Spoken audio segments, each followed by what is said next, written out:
Assalamualaikum warahmatullahi wabarakatuh. A'udzubillahi minasyaitonirrajim. Bismillahirrahmanirrahim. Alhamdulillahilladzi harrama 'alaina ar-riya. Wassalatu wassalamu ala sayyidil anbiya wa ala alihi wa ashabihil atqiya. Amma ba'd. Yang saya hormati segenap para sahabat, utamanya sahabat Ansor Jekulo dan para pemirsa yang berbahagia.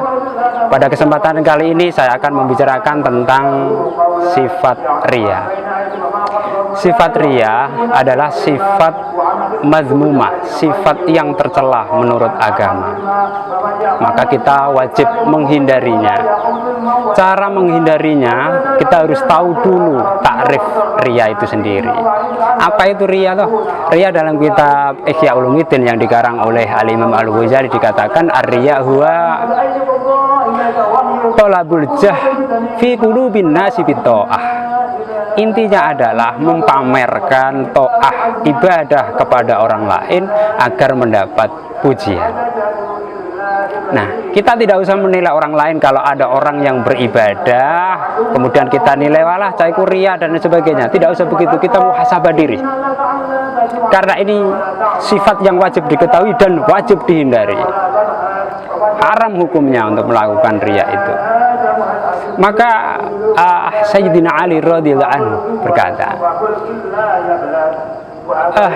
lil mura'i salasu alamat. Orang riya itu ada 3 ciri. Ciri pertama adalah yaksulu idza kana wahda. Ketika sendirian dia itu malas-malasan beribadah. Wayan situ idza kana finnas, ketika bersama dengan orang banyak semangatnya luar biasa.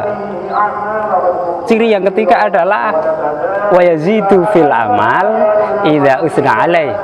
Ketika orang lain memujinya, maka dia semangat dan menambah lagi taatnya. Wa yang usu idza zuma alai. Ketika dicela orang lain, maka dia semangatnya pudar lagi karena semangatnya dilihat oleh orang lain. Jadi coba kita muhasabah diri seperti di bulan puasa ini. Bulan puasa merupakan ibadah. Apakah kita ada rasa yang alamat ciri 3 tadi, yaitu semangat puasanya karena orang lain, ingin menampilkan puasanya kelihatan bibirnya garing, kering, biar kelihatan puasanya. Wah, ini sangat membahayakan. Kalau kita mengidap penyakit riya itu, maka kita wajib berusaha semaksimal mungkin untuk menyembuhkannya. Sebagaimana kalau kita punya penyakit jantung, punya penyakit hati, liver, penyakit lainnya yang tidak mengenakan kita. Penyakit jantung dan sebagainya yang zahir itu belum seberapa, masih bahaya penyakit riya para pemirsa. Riya itu apa bahayanya? Coba, riya itu dapat menghapus pahala ibadah yang pernah kita lakukan.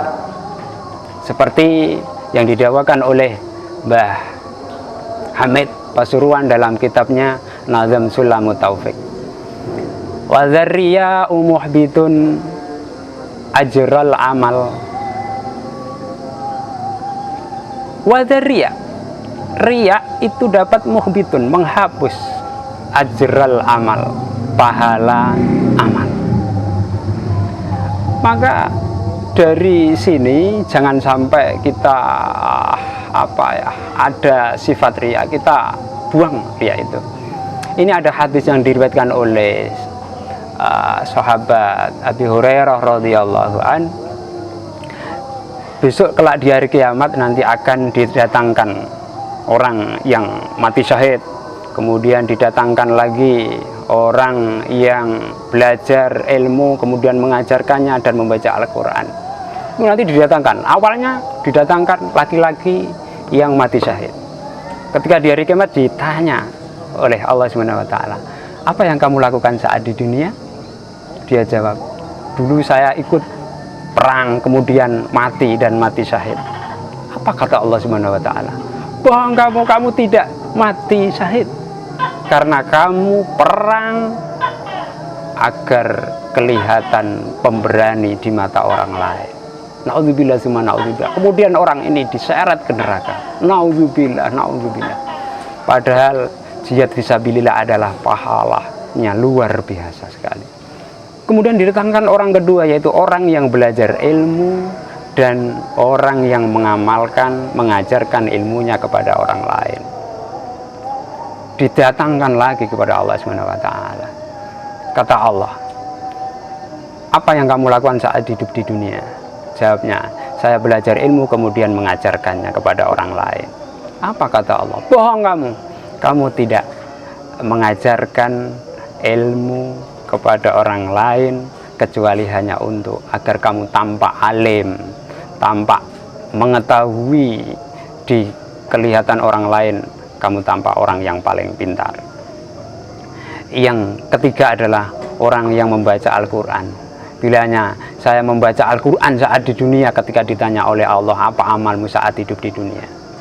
Jawabnya adalah membaca Al-Quran. Kemudian Allah jawab dengan tegas, kamu tidak membaca Al-Quran untukku, tapi kamu membaca Al-Quran agar dipandang oleh masyarakat umum orang ahli membaca Al-Quran. Dari tiga orang ini kita bisa mengambil ibrah, ambil pelajaran bahwa sebaik ibadah kita, semaksimal ibadah kita, itu tidak ada artinya kalau kita punya sifat riya. Para pemirsa sahabat yang budiman dan para pendengar yang saya hormati, yang dari bahayanya sifat riya tadi, semoga kita selalu dijauhkan dari sifat riya dan muhasabah diri. Tidak perlu menilai orang lain bahwa orang lain melakukan riya dan sebagainya. Kita muhasabah diri dengan kita melihat tiga alamat tadi pada diri kita, segeralah mungkin untuk diobati. Salah satu obatnya adalah kita harus merasa amal kita yang kita perbuat ini semata-mata bukan karena kekuatan kita, tetapi merupakan maunah, pertolongan dari Allah Subhanahu wa taala, sehingga kita malu untuk memamerkan kepada orang lain. Yang kedua adalah dengan cara ikhfaul amal ka ikhfail faksha, menyamarkan amal sebagaimana kamu menyamarkan sesuatu yang buruk.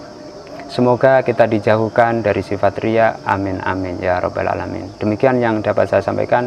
Semoga bermanfaat bagi kita semua dan juga bagi saya sendiri. Wabillahi taufiq wal hidayah wa ridho wal inayah. Assalamualaikum warahmatullahi wabarakatuh.